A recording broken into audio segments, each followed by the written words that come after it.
We are live. Hello, hello. Welcome to our LinkedIn Live. I'm here with Christian Dominique, the co-founder of Awe Digital Wellness, to find real connections in a digital world. Thank you so much for coming. You want to say something about yourself, Christian? Hi, Laura. Thanks for the invitation. Hi, everyone that's joining live. Yes, I'm trying to bring awareness to the biggest problem of these times, which is technology, which is also a great thing. So we're not anti-technology, but we just want to bring awareness that your phone use, that your TV use, that all the devices that allow us to have this nice chat also can be problematic, and it's better to prevent it than to have to cure people with severe addiction, loneliness, suicidal thoughts. We've been dealing with some of those people, and we want to help the ones that need help, and also prevent people from getting mental health problems, relationship problems, school or work problems, and that's what we're here to do together. Amazing. I think that it's undeniable that digital addiction is a sweeping issue, and even more now with AI and this feeling of realness online. But why? Where do we even start here? I think let's start with attention spans, and this thing is it's affecting everyone. We now officially have less than the attention span of a goldfish. Congratulations to the human race. Win stupid games or play stupid games, win stupid prizes, as they say.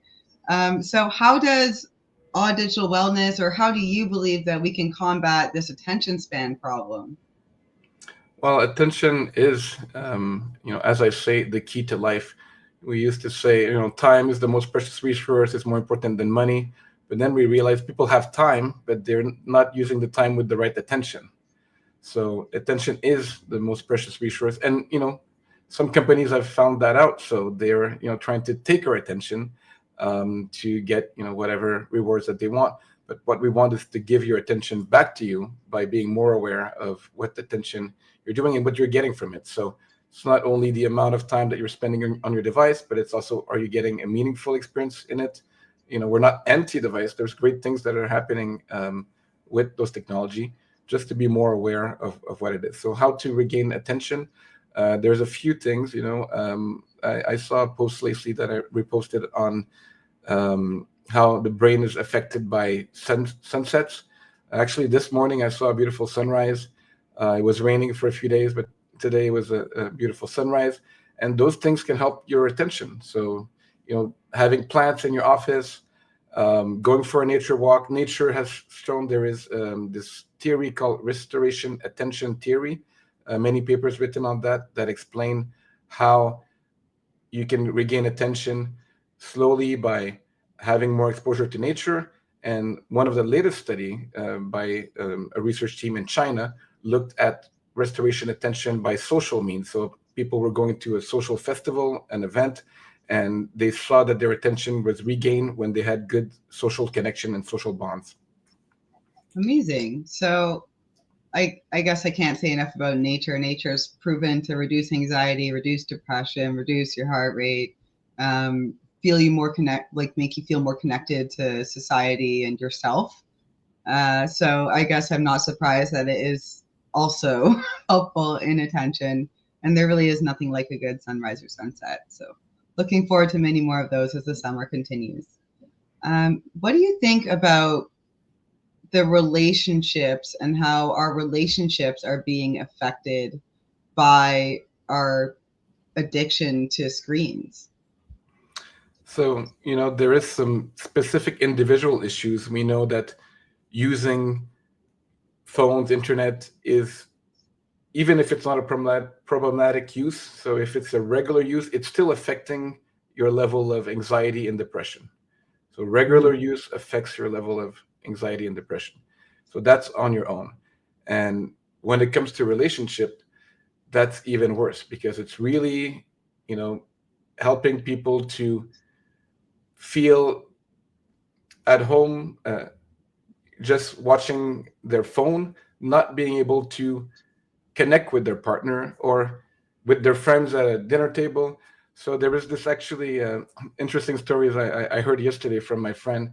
So a dad goes to pick up his kid at school, and so real story, they pick up the kid, young kids, and the friends go in the back of the car, and yeah, they don't talk. They're on their phone, and one of the kid, the dad's kid, texts him, "Dad, awkward." So they're in the car, and he says, "Well, talk to your friend. He's right there." Right. So it's really affecting adults and kids. I personally met someone at the university that was telling Mm. me, "Hey, you're asking me for your phone number. That's so weird." I met this girl the other day that did not know how to ask. We're losing this connection, this real talking. We're glued. We think that swiping and liking is connection, but that's like fake connection. We're looking for those connection, and that's what relationship is about. Real connection. Really able to have a longer discussion, to share your emotions, to share your thoughts. You cannot do that in a 90-second video. It's not really possible. It's true. I think that even the way families are, it's, you live in the house together, but how much time do you actually spend conversing with one another uh, in a fully attentive way that isn't like, okay, everyone put their phone down, or my phone happens to be dead, now I'm going to talk to you, right? But like often my son will be like, Mom, can you like not use your phone for a little while so we can connect? So like he's very aware of like my attention being divided when I have my phone out and I'm everywhere but there. There's a really good saying. It's called "You are where your attention is," and so that applies to business. If you're attending to a certain aspect of your business, then you can expect that to grow, right? But if you are really diluting your attention to things that you won't retain, that aren't highly valuable, or are highly superficial interactions in the form of liking or commenting someone's post, then you're really degrading your relationships. Yeah. Agreed. So there is this study that says that couples that have phone-free time and rules are 56% more happy, happier, Mm. more connected, right? So and it's not only about not using it; it's about knowing what and why, and having rules about it, right? So what we're trying to do in AWE is actually giving the tools to people so that they can have those discussion and that they can make it fun as well. Say, hey, let's do less of this and more of this. Let's watch more sunset, which produce awe moments.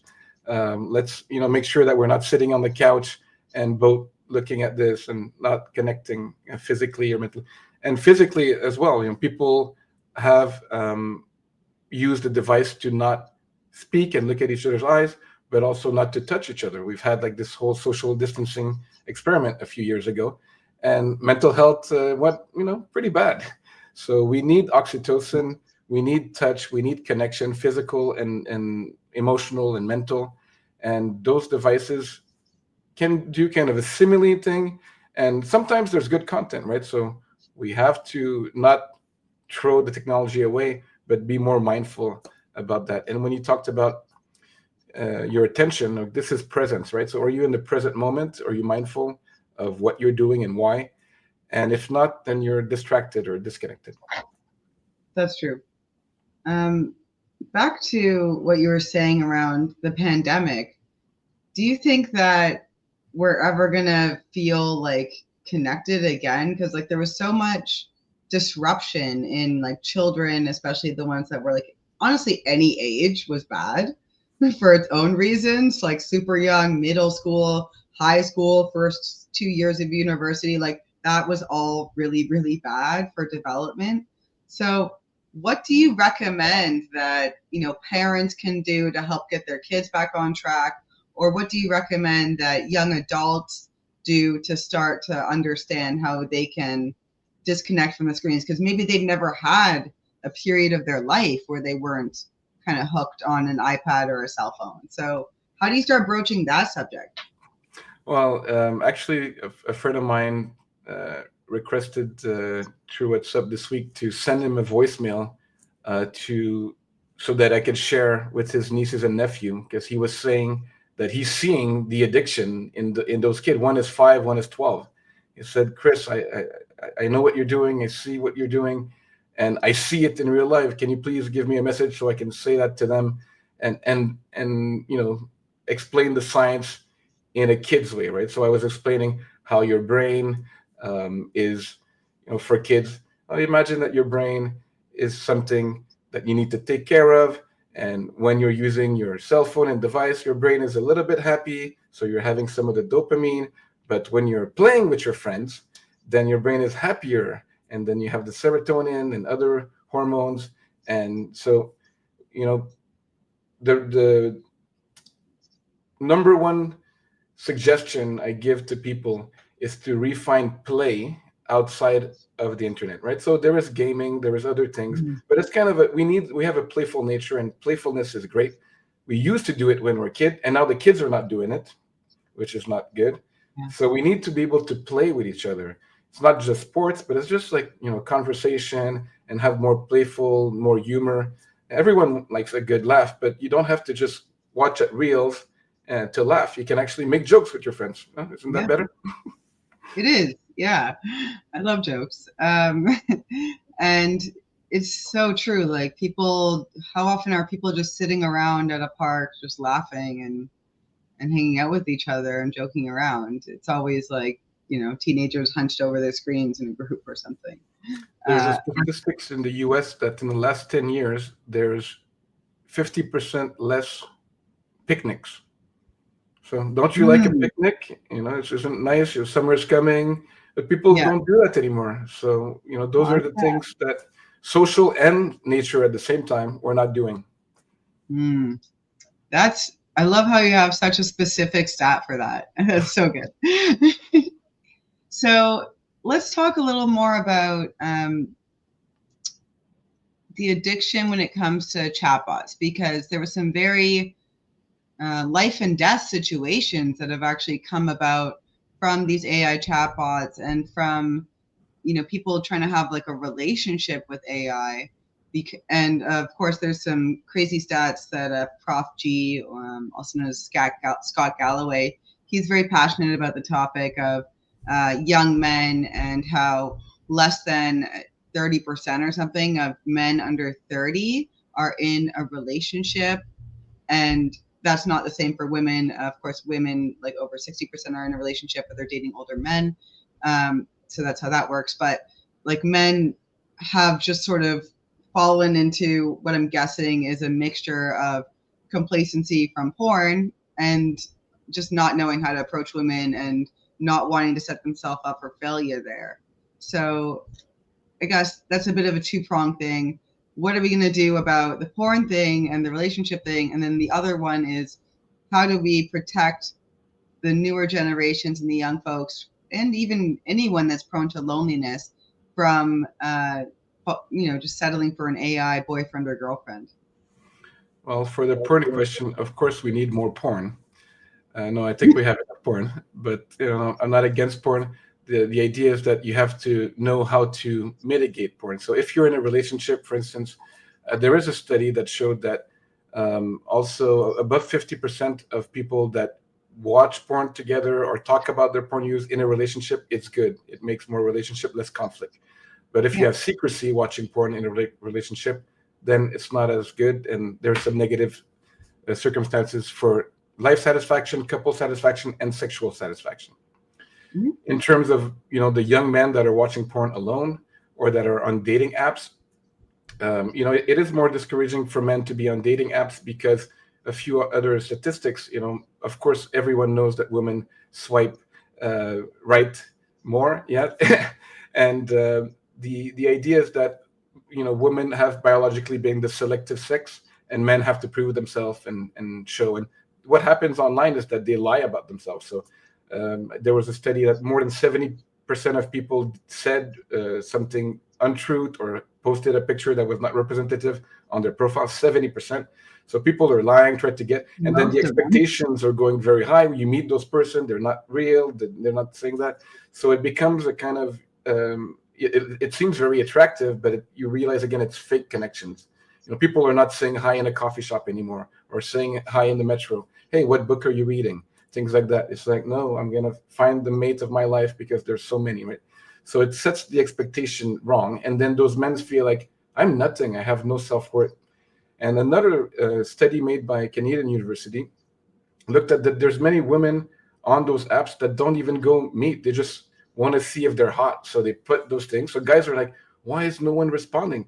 50% of women are not even responding to anyone, right? So that's why the men feel this disconnect. 50% of the women don't respond to anyone? Yeah, they just have a profile and they, some people like me, but maybe, and so the expectation is that you'll meet mate, and that, okay, you might meet someone that's available, doesn't have a boyfriend, because last time you asked a girl out, she said, oh, I had a boyfriend, and was she lying, or she gave me a fake phone number and all those things, right? So they're thinking it, but it's easier online because I'm gonna find the person that's available, that doesn't have a boyfriend, that might be horny and available tonight. So those expectations are coming, and then they're not getting the response. There's I think maximum limit on some apps of 100, but some people spend an hour swiping 200 times, and the super user 400 times. So you're swiping, Yeah. looking at, filling your brains with dopamine, expectation. I'm gonna get one of those women. That's not the way it works. We don't have patience anymore. We don't have purpose, meaningful connection, conversation, right? That's so true. And it's back to what you said about like someone being shocked by asking for their phone number. It's like people try to go in for like, what's your Instagram handle? Usually, or whatever. And it's almost like, I want to be an observer of you. I want to watch you from afar, but I don't really want to engage with you. That's sort of what Yeah, that's like. I want to be a voyeur, but I don't want to participate.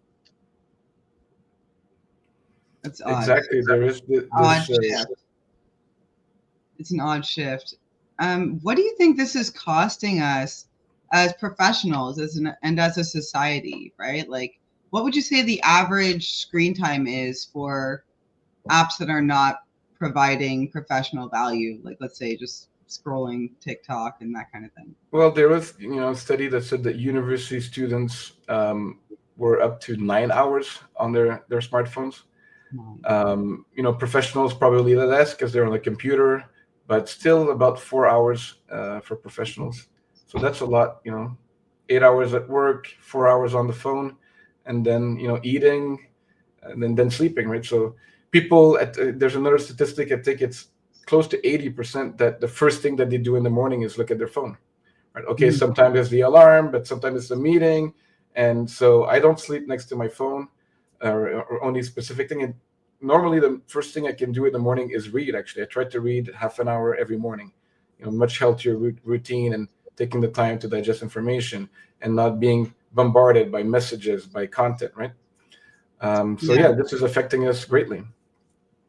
Yeah, I think most successful people swear by the morning routine, and except for certain people that just get up and go straight to work on their computer, I think certain people do that. Like the tech bros will do that, but most of them will say there's a secret sauce, the 5 a.m. club, there's the savers, etc. But some combination of exercise, meditation, reading, and those, and then a walk in nature is really your best bet for your morning routine. And none of those things involve your phone. Exactly.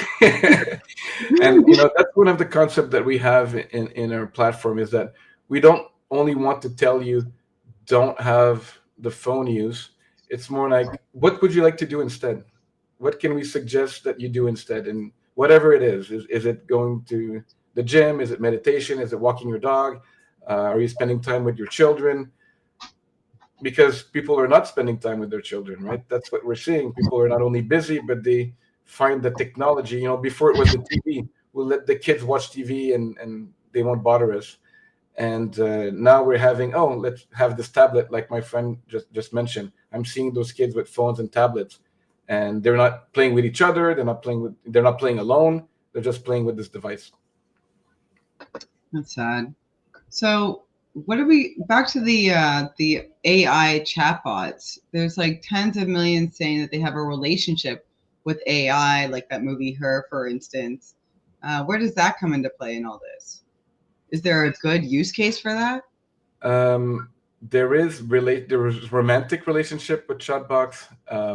Sometimes it's by mistake because some people are talking to their AI, some people are writing, and they're creating some. People need attention, and they're giving attention to technology, and technology is giving attention back. And now it seems like it's interactive. So that Mhm. something's interesting coming back, right? So I'm not just watching something; it's interacting back. It calls me by my name. It knows my preferences. So it's useful, but it is also potentially problematic. There's millions of users of AI girlfriends and girlfriends already, and I was in a conference last year in Berlin talking about those studies uh, about how is that relating to sex as well, right? So are we losing our sexuality in a romantic engagement because it's easier to have a chat bot girlfriend, boyfriend that doesn't scream at you, is never angry, knows what you want, and is complacent? I don't think that people should scream at each other or be angry. I think we should create more connection and compassion. But we're also human, so we have to have more patience and build this connection, congruent connection, not be disconnected, not be in the avoidance and anxious phases of attachment. There's another concept that's called fubbing. So fubbing is snubbing with the phone. It was invented Yeah, in 2012, and there was actually a no fubbing, stop fubbing campaign at some point. bobbing. And so everyone knows what that means, right? You're ignoring someone, you're watching your phone, and it can happen in social circumstances. Actually, it's become the norm. If you go in the metro and public transport in a park, people are ignoring you watching their phone. That's snubbing. Now, in a relationship where you expect support and connection even more, we should be connected with everyone, even strangers. But in a relationship, you expect it and it's more like your attachment, then it causes great distress. So snubbing has been studied since 2012 to now, and there's a lot of studies that talk how it increased loneliness, increased conflict. So there's even something called phone conflict. People Mm. saying my partner is using too much of the phone, not paying attention to me, and especially if you have a attachment type. So attachment types, there's four of them. One is secure, and that normally comes for loving childhood. Then there's anxious, and then there is avoidant. The last one is a mix of the two. So the anxious type, they feel that someone's going to leave them. So especially when someone is using the phone and not looking at them, they feel anxious.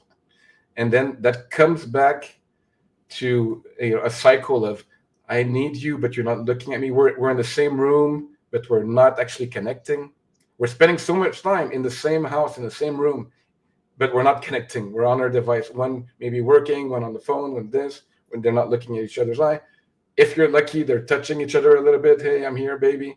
Mm. But that's a real problem. So a lot of studies on snubbing and how it affects anxiety because you're not getting it affects depression. So direct link. There was a 2016 study, direct link to anxiety, indirect link to depression, and less relationship satisfaction and less well-being. Right.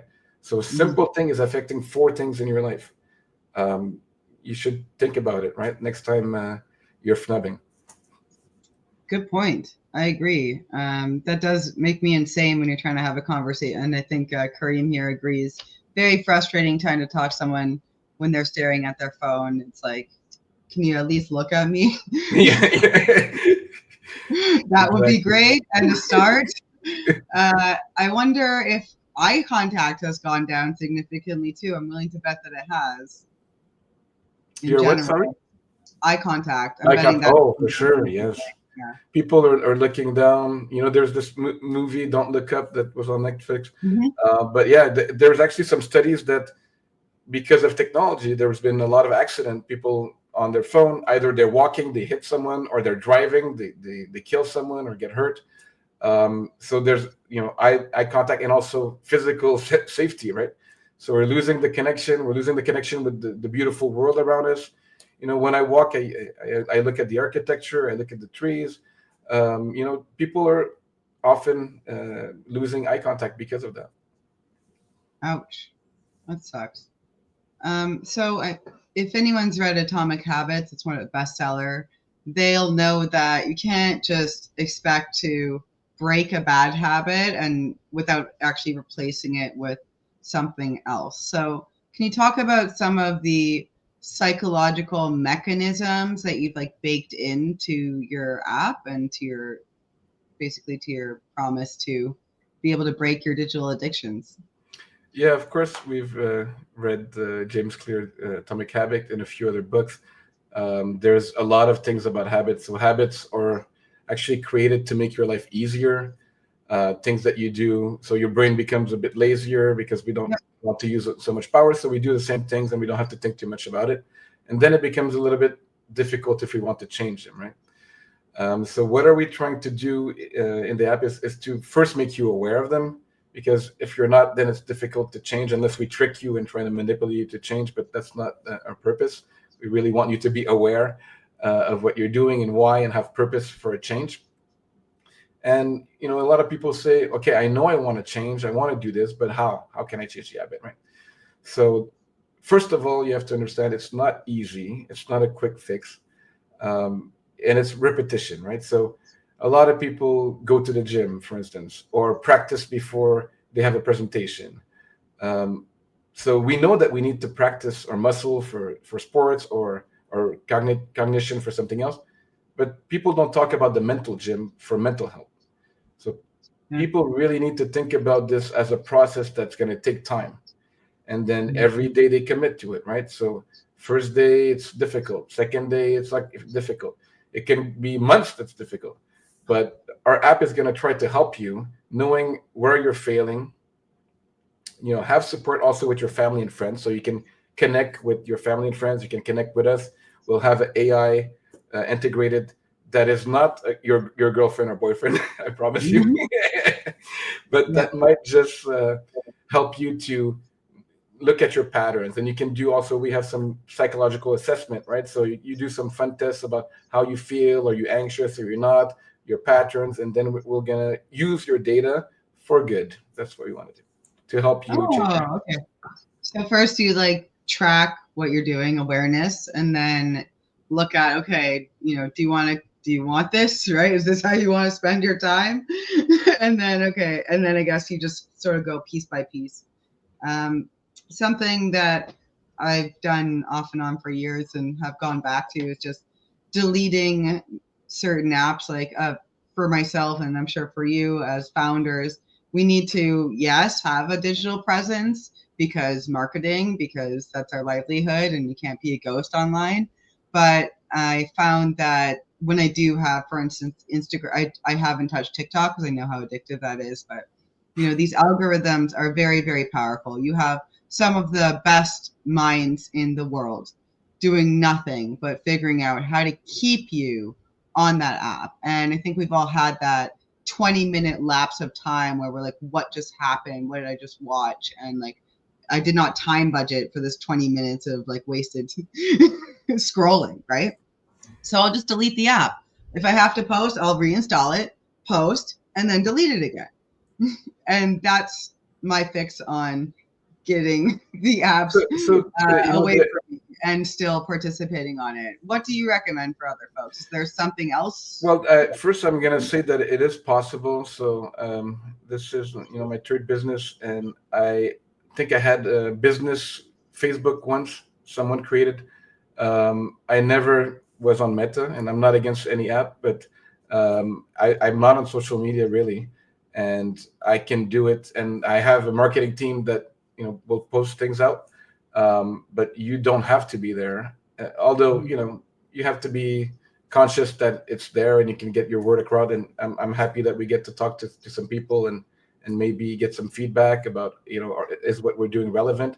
So I'm not against any type of platform.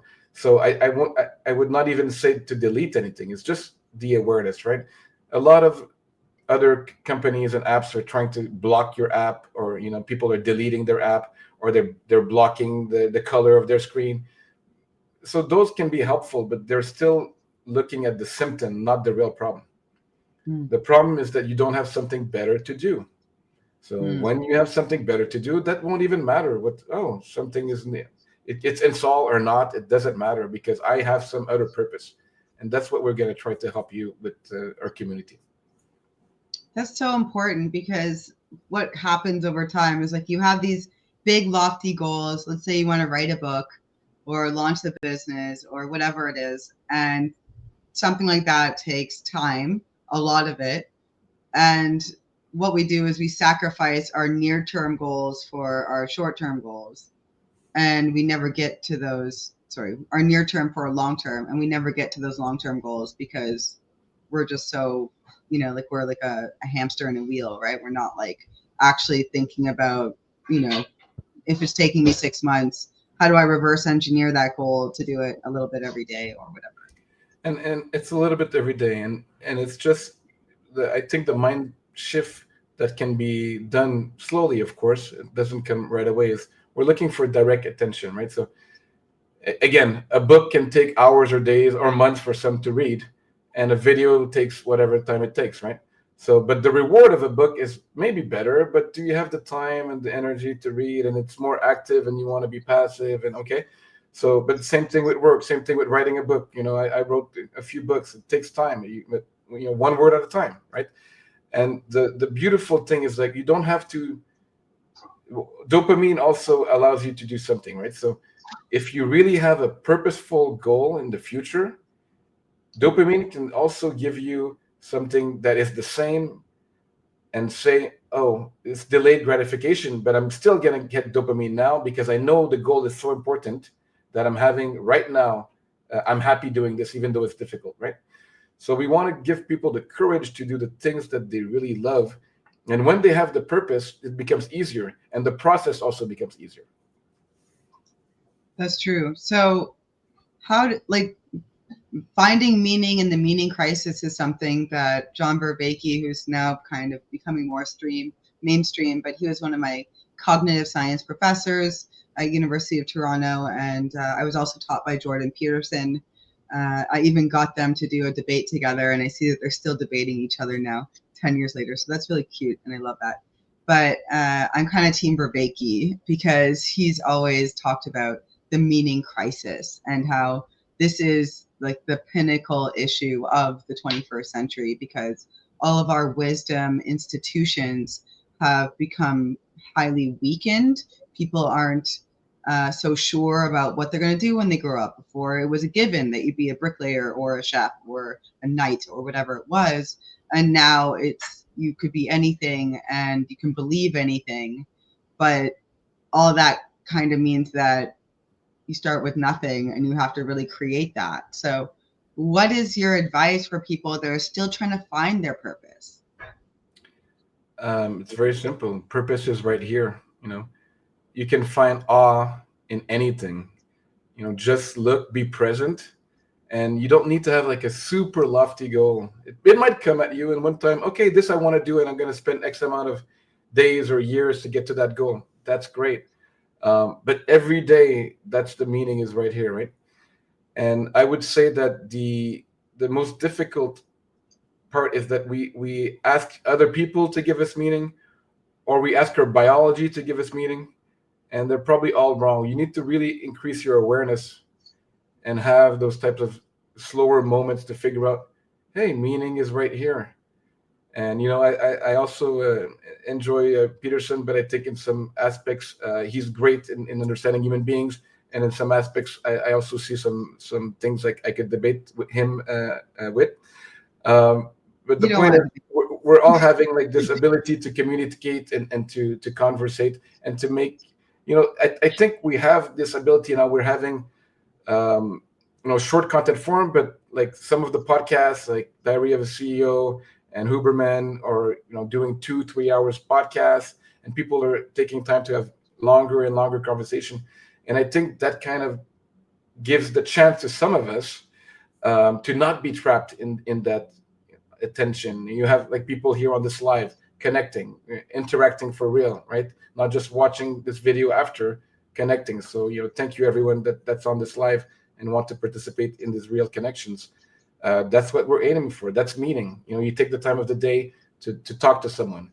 Might it be online or in the streets, or your coworker, or calling your parents that you haven't. And yeah, I should call my dad, but I haven't in I don't know how many weeks. Yeah, I call him.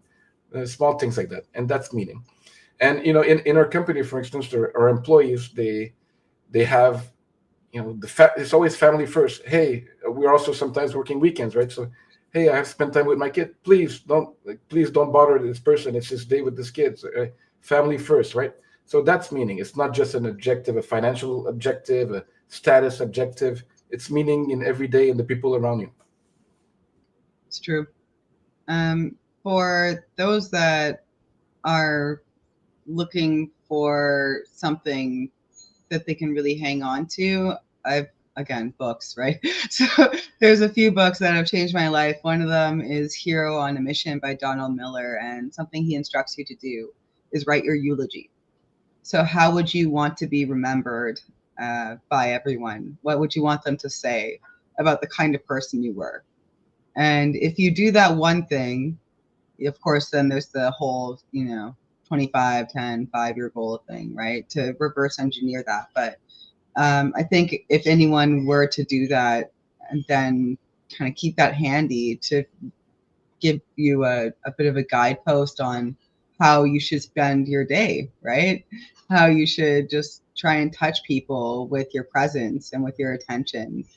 And yeah. To talk more about this topic, which I think is a very good example of how people are living in their day-to-day stress and grind, and I have this deadline, I have this thing, I have this bill to pay, but we're all gonna die, right? Unfortunately. And when you realize that and you say, hey, am I doing this? Would I do this? Would I be this stressed? Would I act this bad with this person if I knew that I was gonna die today? And it's not the YOLO or MOFO. It's just accepting that our presence is really what's important. And when you have real connections with people, it makes a difference now and in the future, right? So since I was very young, I always thought like, okay, what would I do if I was 80 years old, and what would I want to maybe not be remembered to? I don't think I'm that memorable, but it's more about like what would I feel about what I've done or people that I've touched, and that's more important than the small stress and anxiety and depression and reliving the past and blaming and shaming that we often do, right? Yeah, I mean, they say anything that's depression is the past and anxiety is the future, right? So exactly, a good way to skirt both of those is to stay present. And yeah, the stress, stress is actually useful for something. If you need to run, you need to be a little bit stressed. So it's always like between too stressed or not enough stress. So stress is a word that's sometimes misused. There's even something called stress, which is positive stress. So you want to be a bit stressed, like a bit motivated to go somewhere. And if you can manage your emotions around that stress, you can channel the same type of physiological feeling into something more positive. For instance, people might be afraid to have public speaking or presentations, or to fly on a plane. And if you just change that same feeling of stress into I'm excited to do that, if you say to yourself, I'm excited instead of I'm afraid, then you will just feel the same, and it will propel you instead of hinder you. That's a really great hack. I love that one. That's great. Just being excited instead of afraid. I think anyone that's gone up on the stage in front of a lot of people could definitely use that one for sure. In terms of like workaholism, I think that people really throw themselves into their work when nothing else in their life is working. Almost, it's like, or because they're throwing themselves in their work too much, nothing else in their life is working. What would you say to people that are battling workaholism? Workaholism is a type of addiction, right? So there's substance addiction, behavioral addiction. So technology addiction is one of them. Gambling is one. You can gamble online or gamble in real life. Sex can be an addiction, and definitely working can be an addiction. I have some fellow scientists that are looking at following stars as being fandom, being an addiction, exercise addiction.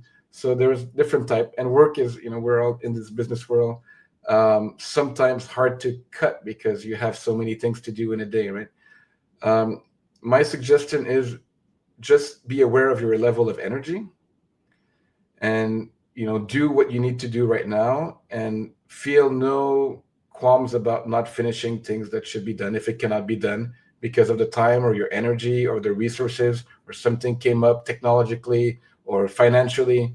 So people are having those expectations. So do the best that you can right now today, and be fine with it, and that will allow you to have a more balanced work ethic. I work hard, but I know when my level is okay. I need to slow down and take a walk, meet someone, take some time off. And mostly when I work, it doesn't feel like working, it doesn't feel stressful. So Mhm. I'm not giving too much stress while working that it's also deteriorating my health or my mental health. So you get to know more about yourself. You have to be a little bit more aware to when you have to change your energy, and communicate that to others too, right? Even if you have colleagues or people, you can say, hey, it's Laura, I think a few weeks ago you said, hey, this is my Friday, and so that's a great example that Yeah. you take care of that for yourself. Yeah. Yeah. No meetings on Friday. Go away. Good. Totally. And that comes from experience, though. Like I exited my previous startup, Lingo Learn, and while I was building that, I was working 80 to 100-hour weeks, and I think that's like founder mode and totally over glorified. And I was burnt the f out for a full 6 to 12 months after Wow. that. I just I just needed to go so far the other way to like the do nothing spectrum. Thankfully, I had a bit of loot to sit on my laurels, but yeah, it's real. And burnout costs you more than saying, "Hey, I can't get this to you today. Can it wait till Monday?" Hmm. Will. I promise.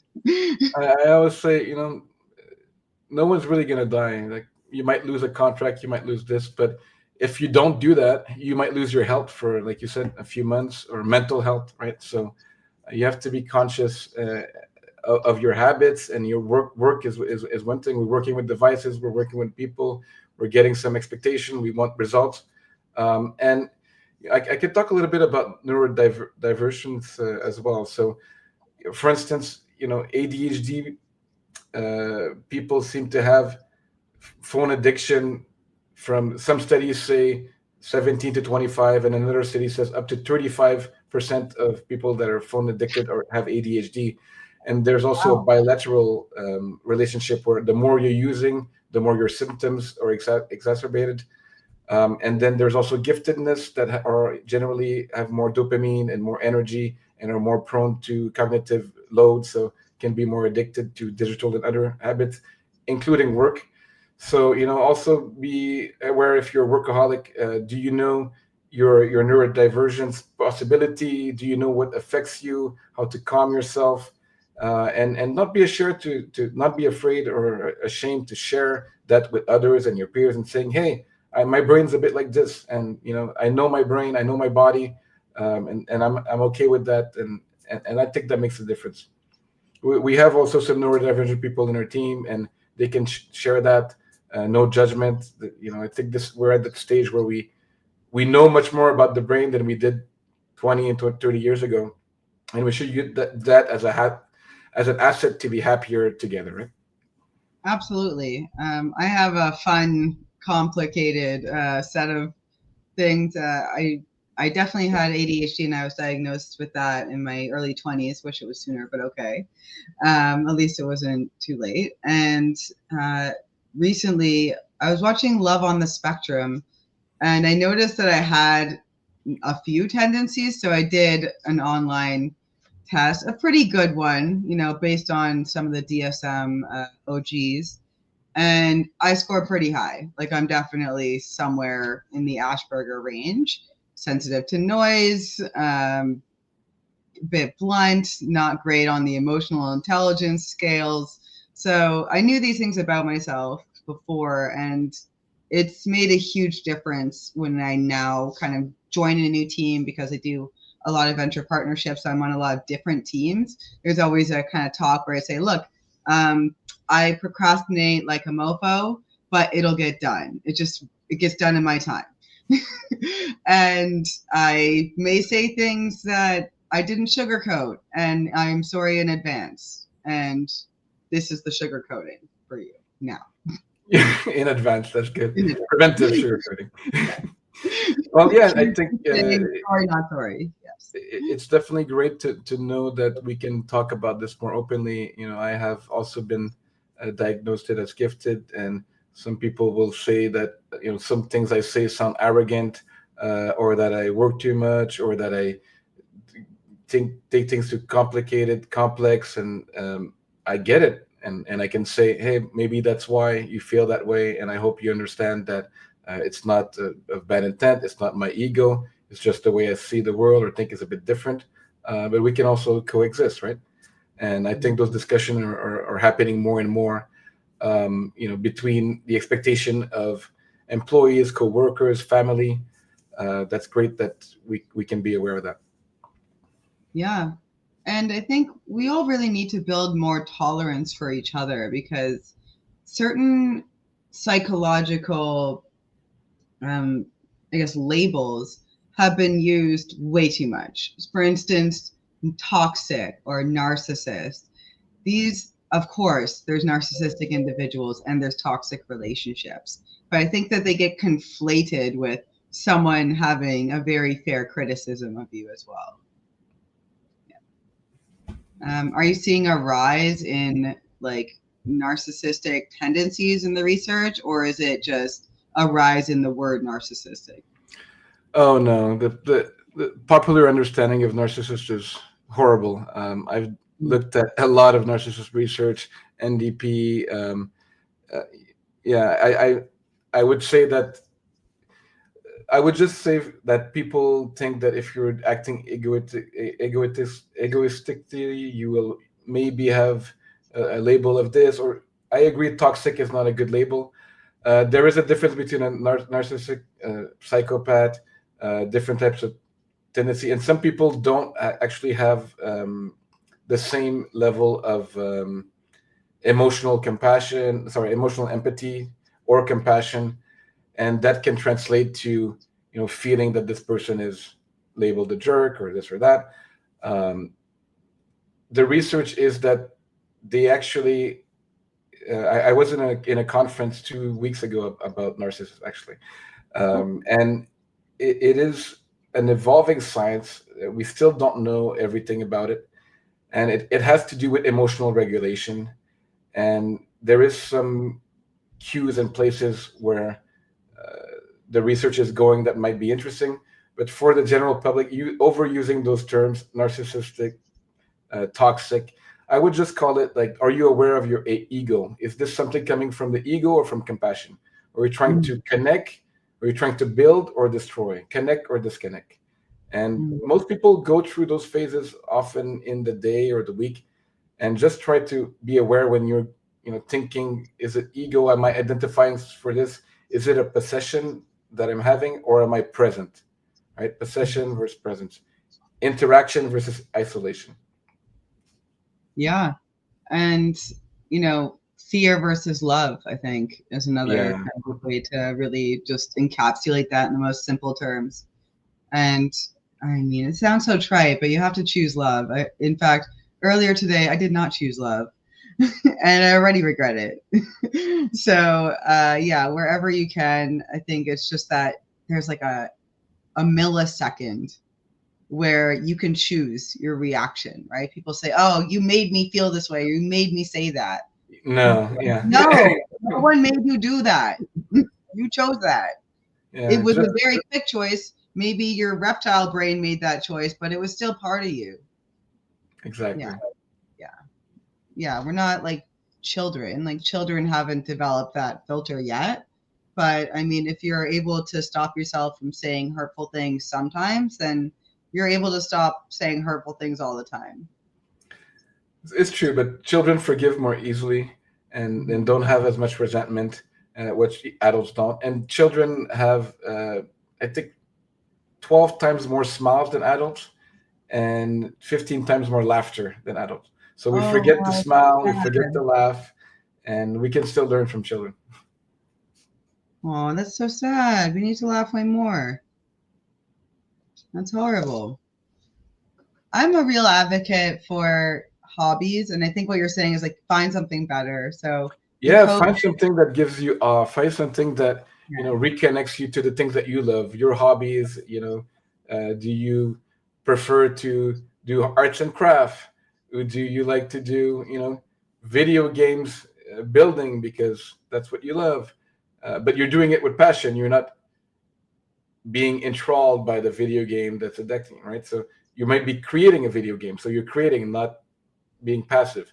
You might be actively trying to make the world better by doing some community work, right? So there was some fundraising lately, and people are involved trying to make the world better. That's better than most of the time that we're spending. So we really want to make sure that each week we do things that we put time in the week and hopefully in the day to do things that we really want, that make meaning and purpose in our lives. do you recommend like blocking time in your calendar? Does that work for most people, I would or say is it in couples there is this kind of idea where, especially if they have children, that they should have a kind of a blocked date night, so that it's kind of a sacred space where they can have time, hopefully without the children. Um, and sometimes I used to have a note saying date with myself, actually. So just like need time for myself. um, yeah, you can do that. It depends on your personality, but blocking certain times that you think are important for certain activities. Like I said, some of our employee this day is with my family. It might give you more consistency in making sure that you achieve those moments, right? agreed?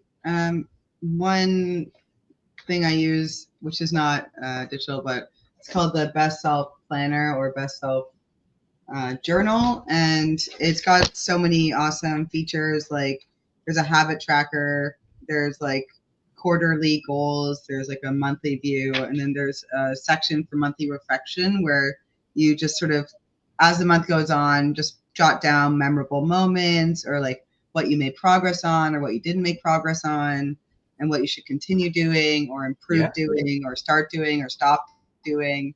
And I guess all this to say is that we just need to study ourselves so deeply. Like, whatever amount of time you currently spend on just studying yourself and analyzing your habits, what you're doing on a weekly, daily, monthly basis, and how happy you are with your outcomes is really something that we need to be doing more. And I would say ideally you would spend an hour a day in some form of self reflection, whether that's journaling or reading or meditation. I'd say like those are the top three. Nice. Yeah, I was just saying that I would say about an hour is a good amount of time to spend in self reflection, like some form of self reflection, journaling, meditation, um, reading, etc. Like that's probably an ideal amount of time per day. And I think most people probably don't even spend close to that in their own head.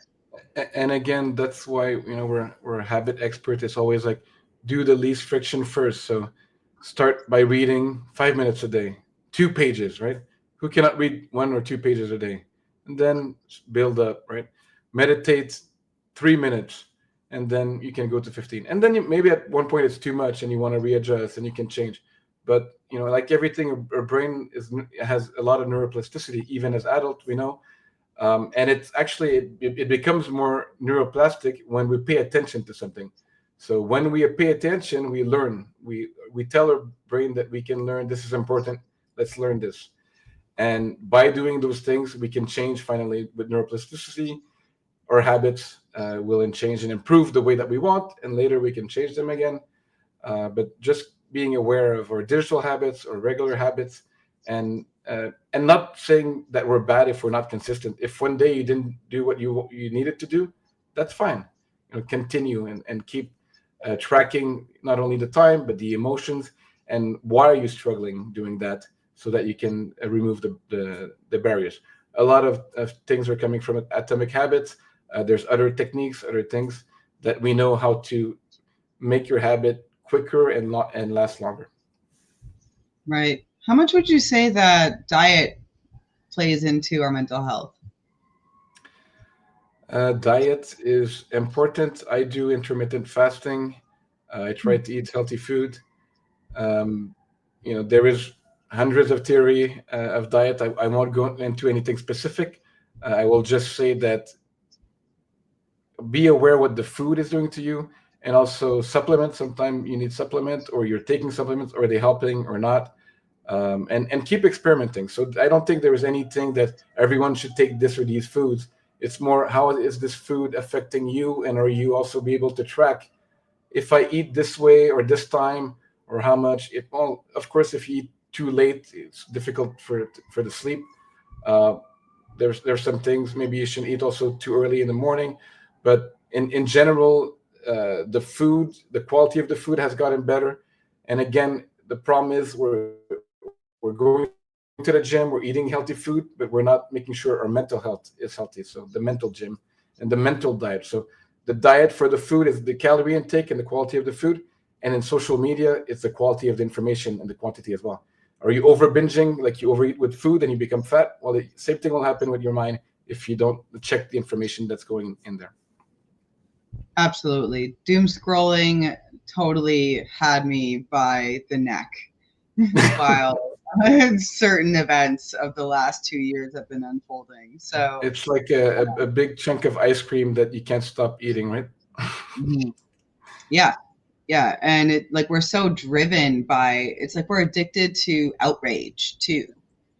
It's as To addicted the like there's like vision, cat yeah. videos and you're like, oh yeah, this is funny, I like this, right? And it's still this like emotion that it evokes where you're just like mad. That is just as powerful, I think. If the dark side will tell you that too, but yeah, it's just as powerful, and like that's the real poison when you keep kind of obsessing over something that you have no control of. Yeah, and the obsession is normal. The anxiety, there is this statistic that 75% of people, if I'm correct, my team will let me know if I'm wrong, of people who have 20% of battery or lower start to be anxious. Like, I'm not gonna have my phone, my battery is dying. It's like, no, it's gonna be fine. Message will wait, whatever. Don't worry. Yeah. But more than half, much more than half. So we're creating those anxieties all the time. Technology and other things are making us anxious, and we have to feel that we are able to regain this serenity, and to have like less depression, uh, and less anxiety, okay, but also more awe, more positive feelings, more connection, more purpose, more meaning, things that make us want to wake up and see a beautiful sunrise and talk to beautiful people, enjoy these conversations, and be able to relate and be flexible and creative in the things that we do. Yeah, flexibility is important. Well, this has been absolutely lovely. Thanks for talking to me today, Chris, and thank you to the audience that stayed with us. Uh, what would you like to say to the audience as some parting words? Yeah, thanks everyone that came to the discussion. I hope that you found some insight that will help you in your everyday life. Um, Again, I think that a lot of relationships have some issues. We knew from years before that 50% of relationship marriages are not working, then other relationships are not working. And now we're also finding out that the people in relationship are not happy in relationship. And one of the things that could be helpful is like talk to your partner if you have one about digital use, and start to have like this conversation about, hey, what's the relationship that we have ourselves with technology, and in the couple with technology. And if you have kids, Be worried that the next generation, like the ones that are coming right now, will be born with AI. So they will, AI play friends, AI boyfriends. That's going to be from their birth. So we have to mitigate that by saying, hey, there is real people. You can play with your friend, your neighbor, and it's not awkward. I've actually really had to make a concerted effort to help my son make neighborhood friends by like brokering deals with with the neighborhood moms and making it a thing where it's like, guys, go to the park, get on your bikes, do the thing, you can do it. Yes. So thank you so much. It's been amazing as a professional, as a parent, and as a human that's trying to be a better human. Thank you so much. Thanks for the invitation and thanks for the lovely chat, Laura. All right. Thanks, everyone.